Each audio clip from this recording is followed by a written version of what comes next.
నమస్కారాలు తెలియజేసుకుంటూ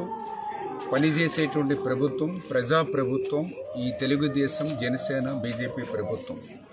ఒక పెద్ద ఎత్తున అమరావతి రాజధాని నిర్మాణం కానీ పోలవరం నిర్మాణం కానీ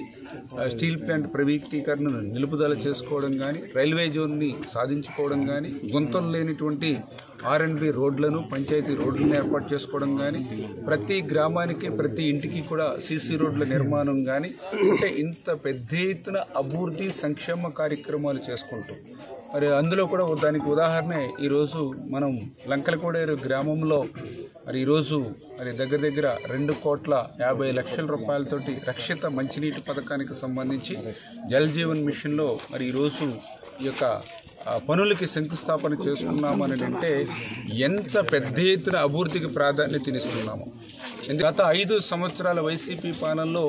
జలజీవన్ మిషన్కి సంబంధించినటువంటి పనులకి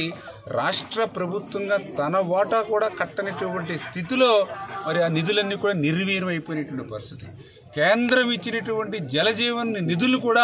పక్కదారి పట్టించినటువంటి పరిస్థితిలోనే ఈరోజు ఈ రాష్ట్రానికి ఇన్ని కష్టాలు నీటి కష్టాలు వచ్చాయి. మళ్ళీ ఈరోజు చంద్రబాబు నాయుడు గారు పవన్ కళ్యాణ్ గారు నరేంద్ర మోడీ గారితో మాట్లాడి మళ్ళీ 2027 వరకు కూడా ఈ జలజీవన్ మిషన్ని ఎక్స్టెన్షన్ చేయడం ద్వారా ఈవేళ ఈ రాష్ట్రానికి ఈ యొక్క త్రాగునీరు కోసం ఈ బెనిఫిట్స్ కలుగుతున్నాయనే విషయాన్ని కూడా ప్రజలు గుర్తించాలని చెప్పి కూడా మీ ద్వారా అందరికీ కూడా తెలియజేసుకుంటూ మరి